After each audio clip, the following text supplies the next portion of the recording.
মামাম, কি করছো তুমি? নতুন জামা পরে আবার আমাকে লাথি মেরে সরিয়ে দিল। দুধ চা। কি হয়েছে মা? আমার মা কি হয়েছে? কি কি হচ্ছে? কি কি সিনচান সিনচান দেখবে? সিনচান সিনচান দেখবে? হ্যাঁ, সিনচান। এই নতুন জামা পরেছো, তার জন্য নতুন জামা পরেছো। তোমার কি এখন থেকে পয়লা বৈশাখ লেগে গেছে?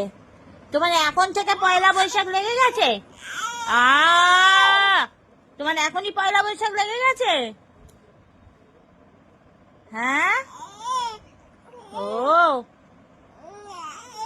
ও এই যে মাম্মা এই যে মাম্মা ই মা, জামা তোলে না, জামা তোলে না। বাবা বাবা বাবা মাম্মা আমার মাম্মা